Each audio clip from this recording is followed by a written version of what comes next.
नमस्कार दोस्तों, मेरा नाम नितेश बघेल है। मैं एक असिस्टेंट प्रोफेसर हूँ कंप्यूटर साइंस ब्रांच का। आज हम बात करेंगे सी लैंग्वेज के बारे में।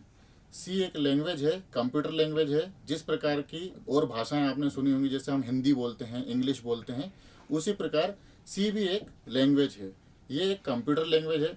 जैसा कि अब बात करते हैं, भाषा का इस्तेमाल क्यों किया जाता है। भाषा का इस्तेमाल किया जाता है कम्युनिकेशन के लिए, एक दूसरे से बातचीत करना, एक दूसरे से अपने विचार व्यक्त करना, ये भाषा होती है। उसी प्रकार सी एक कंप्यूटर की भाषा है, जिसके जरिए हम अपने विचार या अपने जो बातें हैं वो कंप्यूटर को बता सकते हैं, इंस्ट्रक्शन दे सकते हैं। सी जो लैंग्वेज है वो एक बेसिक लैंग्वेज है, स्टार्टिंग लैंग्वेज है। जैसे कि हम बात कर रहे हैं भाषा के बारे में, तो भाषा में कुछ चीज़ें इस्तेमाल होती हैं, लेकिन सबसे पहले हम बात करेंगे कि सी इतना इम्पोर्टेंट क्यों है, why C is so important. आपने सुना होगा डेटाबेस की लैंग्वेज की बात सुनी होगी, जैसे कि ओरेकल का आपने नाम सुना होगा, माई एसक्यूएल का आपने नाम सुना होगा। इनमें जो काम होता है, डेटाबेस से रिलेटेड जो काम होते हैं, इनमें बहुत सारे जो प्रोग्राम होती हैं, बहुत सारी जो एप्लीकेशंस होती हैं, वहाँ सी का इस्तेमाल होता है। क्यों? क्योंकि सी एक बहुत ही सिक्योर लैंग्वेज है, इसीलिए इसका इस्तेमाल ज़्यादातर किया जाता है। जिससे क्या होता है, आज का बेसिक नीड जो है वो सिक्योरिटी है, इसलिए हम सी लैंग्वेज का यूज़ ज़्यादातर करते हैं। कहाँ कहाँ इसका यूज़ होता है, जैसे कि आप ओरेकल का नाम सुना है, वहाँ इसका यूज़ होता है। एंड्रॉयड, जैसे कि आप मोबाइल यूज़ करते हैं, तो उसकी बहुत सारी एप्लीकेशन सी में बनती है। माई एसक्यूएल का आपने नाम सुना होगा, ये भी एक डेटाबेस लैंग्वेज है, जहाँ पर भी अपन सी लैंग्वेज का यूज़ करते हैं। इसके अलावा अगर बात करें, तो आप जो कंप्यूटर सिस्टम चलाते हैं, कंप्यूटर सिस्टम में आपने देखा होगा बहुत सारे हम हार्डवेयर का यूज़ करते हैं। वो जो हार्डवेयर का हम यूज़ करते हैं वो एक बनाई हुई एक मशीन है, लेकिन उसको निर्देश देने के लिए, उससे काम करवाने के लिए कुछ ना कुछ इंस्ट्रक्शन देने पड़ते हैं, और वो इंस्ट्रक्शन उन्हें किसी प्रोग्राम के थ्रू दिए जाते हैं। वो इंस्ट्रक्शन भी बहुत सारे एप्लीकेशन या इंस्ट्रक्शन सी में बनाए जाते हैं, जिन्हें हम डिवाइस ड्राइवर कहते हैं। ज़्यादातर लोग नहीं जानते हैं कि डिवाइस ड्राइवर क्या होते हैं। मैं बताना चाहूँगा आपको, डिवाइस ड्राइवर वो चीज़ें होती हैं जो किसी मशीन से काम करवाने के लिए हम इस्तेमाल करते हैं। ठीक है। सी, जैसा कि मैं बात कर रहा हूँ, ये एक बहुत पुरानी लैंग्वेज है, बहुत एक पॉपुलर लैंग्वेज है, और बहुत ज़्यादा यूज़ करने वाली लैंग्वेज भी है। साथ ही मैं ये भी बताना चाहूँगा कि अगर आप बात करते हैं फ्यूचर के बारे में, तो आप अगर जॉब्स के लिए बात करते हैं, तो वहाँ भी सी लैंग्वेज का बहुत ज़्यादा इस्तेमाल किया जाता है। अब हम बात करते हैं कि ये सी लैंग्वेज कब बनी या कहाँ से आई। ये जो सी लैंग्वेज है, इसका आविष्कार डेनिस रिची ने किया था AT&T बेल लेबोरेटरीज में 1972 में। बेसिकली इस लैंग्वेज का बनाने का कारण था, इससे यूनिक्स ऑपरेटिंग सिस्टम का काम करवाना था, यानी कि यूनिक्स ऑपरेटिंग सिस्टम को बनाने के लिए इस लैंग्वेज का इस्तेमाल किया गया था। ठीक है। तो हमने बात करी कि सी लैंग्वेज का इम्पोर्टेंस क्या है, या फिर सी लैंग्वेज कब बनी। अब बात करते हैं कैसे बनी। तो बात यह है, जैसे को कोई भाषा बनती है, मान लीजिए आप हिंदी बोलते हैं, इंग्लिश बोलते हैं, तो वहाँ पर आप सबसे पहले क्या सीखते हैं। बचपन में आपने सीखा होगा, सबसे पहले आपको अल्फ़ाबेट्स का, अक्षरों का ज्ञान दिया जाता है। ठीक है। जैसे कि आपने हिंदी में छोटा अनार बड़ा आम, इस प्रकार की भाषा, इंग्लिश में ABCD ये पढ़ी होंगी। उसी प्रकार इसमें भी, सी लैंग्वेज में भी हम उनका इस्तेमाल करते हैं। किस प्रकार इस्तेमाल करते हैं, इसके भी कुछ अक्षर होते हैं। ठीक है। तो सबसे पहले क्या करते हैं, हम उन अक्षरों को पढ़ते हैं। अब किन अक्षरों का इसमें यूज़ किया जाता है, इसमें 3 प्रकार के अक्षरों का यूज़ किया जाता है। सबसे पहले इसमें आते हैं अल्फ़ाबेट्स, यानी कि ABCD, इनका यूज़ किया जाता है। दूसरा आते हैं इसमें नंबर्स, यानी कि 0 to 9, इनका भी यूज़ किया जाता है। तीसरे आते हैं आपके स्पेशल सिंबल्स, जैसे कि कॉमा, आपका सेमी कॉलन, या फिर आप डॉट का जो यूज़ करते हैं, या बहुत सारी चीज़ें, इनका भी अपन इस्तेमाल करते हैं। ये होते हैं आपके स्पेशल सिंबल, और इन तीनों का कॉम्बिनेशन करके अपन इस लैंग्वेज को पढ़ते हैं, या फिर इसमें बहुत सारे इंग्लिश वर्ड्स का भी यूज़ किया जाता है, और उन सब से मिलकर इस लैंग्वेज को लिखा गया है। अब इसके बारे में बात करते हैं कि भाई कैसे बनी। जैसे कि आपने सबसे पहले वर्णमाला पढ़ी, अक्षर पढ़े, फिर अक्षरों को पढ़ के आपने क्या बनाना सीखा, आपने बनाना सीखा शब्द। उसी प्रकार सी में हम अल्फ़ाबेट्स को पढ़कर उससे जो बनाना सीखते हैं, उनको बोलते हैं हम आइडेंटिफायर। आइडेंटिफायर आपके 3 प्रकार के होते हैं। इसमें कांस्टेंट आते हैं आपके, वेरिएबल्स आते हैं आपके, और कीवर्ड्स आते हैं। ठीक है, फिर इसके बाद की बात करते हैं। जैसे ही आप शब्द बनाना शुरू करते हैं उसके बाद आप सेंटेंस बनाना शुरू करते हैं, यानी कि आपने एक बार शब्द बनाना सीख लिया तो आप उसके बाद सेंटेंस बनाते हैं किसी भी भाषा में।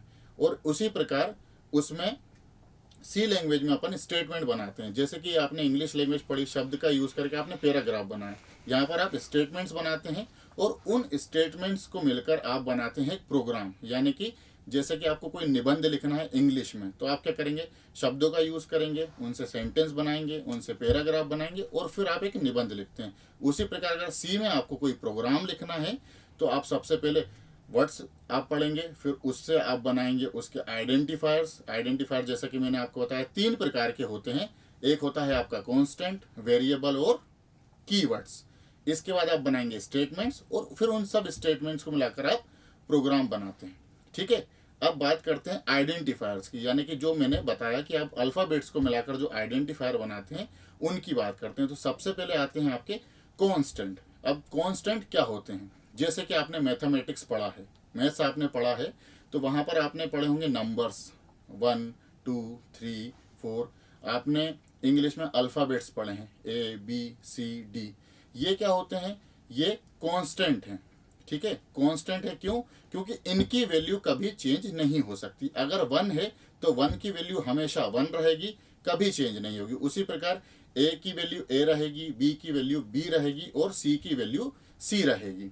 ठीक है, तो ये होते हैं आपके कांस्टेंट जिनकी वैल्यू अपन चेंज नहीं कर सकते, यानी कि इनका पहले से ही कुछ निर्धारण किया हुआ है जो बदल नहीं सकता। अब बात करते हैं कांस्टेंट की, तो कांस्टेंट में भी आपके 3 प्रकार के नॉर्मल कांस्टेंट होते हैं, या फिर ये बोल सकते हैं कि आप वो जो कांस्टेंट होते हैं वो भी 2 प्रकार के होते हैं। एक है यूज़र डिफाइन और एक होते हैं सिस्टम डिफाइन। ठीक है, जो ऑलरेडी सिस्टम द्वारा डिफाइन किए हुए होते हैं या लैंग्वेज द्वारा बनाए हुए होते हैं, या फिर एक उस प्रकार के जो हम बना सकते हैं, यानी कि यूज़र बना सकते हैं। तो पहले हम बात करेंगे नॉर्मल 3 प्रकार के कांस्टेंट की। सबसे पहला होता है इंटीजर कांस्टेंट। इंटीजर कांस्टेंट यानी कि जो इंटीजर नंबर होते हैं, जैसे 0 1 2 3, यानी कि ये नंबर्स जो हैं जिनमें आप दशमलव का, डेसिमल का यूज नहीं करते हैं, वो होते हैं आपके इंटीजर नंबर। सेकंड हम बात करते हैं फ्लोटिंग। फ्लोट जो होते हैं ये दूसरे प्रकार के कांस्टेंट, इनको आप रियल नंबर भी बोल सकते हैं। रियल नंबर का मतलब इसमें दशमलव की वैल्यू जो होती है वो भी गिनती में ली जाती है। बात करते हैं तीसरे प्रकार के कांस्टेंट की। तीसरा प्रकार का कांस्टेंट होता है आपके कैरेक्टर कांस्टेंट। कैरेक्टर कांस्टेंट में आप यूज करते हैं अल्फ़ाबेट्स, इंग्लिश अल्फ़ाबेट्स। आप उसमें चाहें तो कैपिटल लेटर्स का यूज़ कर सकते हैं या फिर आप स्मॉल लेटर का भी यूज़ कर सकते हैं। अब एक चीज़ मैं बताना चाहूँगा कि जो आप कांस्टेंट यूज़ कर रहे हैं कैरेक्टर टाइप के, इसमें बोथ आप कैपिटल लेटर्स और स्मॉल लेटर का यूज़ करते हैं। लेकिन सी एक केस सेंसिटिव लैंग्वेज है, जहाँ पर आप ज़्यादातर जो भी प्रोग्राम, या फिर बोल सकते हैं आपके जितने भी प्रोग्राम आप लिखते हैं उसमें जो ज़्यादातर चीज़ें हैं वो स्मॉल लेटर में ही यूज़ की जाती हैं। लेकिन आप कैरेक्टर कांस्टेंट कैपिटल लेटर में तब यूज़ कर सकते हैं जब आप उनको कैरेक्टर की फॉर्म में डिफाइन करते हैं। इसकी बात हम और आगे करेंगे, क्योंकि अभी हम इंट्रोडक्शन पार्ट पढ़ रहे हैं, इसके लिए इसमें और आगे जब प्रोग्रामिंग होगी तो और अच्छे से उसमें समझ में आएगा। कांस्टेंट की बात हो गई, अब बात करते हैं वेरिएबल की। वेरिएबल क्या होता है, जैसे कि आप बात करते हैं, आप अपना मोबाइल यूज़ करते हैं, आप कोई फ़ोटो क्लिक करते हैं तो वो कहीं ना कहीं जाकर आपके फ़ोन मेमोरी में सेव होता है।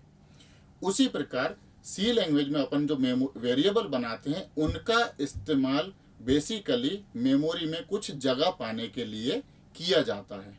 जैसे ही आप कोई वेरिएबल डिफाइन करते हैं, वेरिएबल आप कई प्रकार के डिफाइन कर सकते हैं। आप उसमें नंबर का यूज़ कर सकते हैं, उसमें आप अल्फ़ाबेट का यूज़ कर सकते हैं।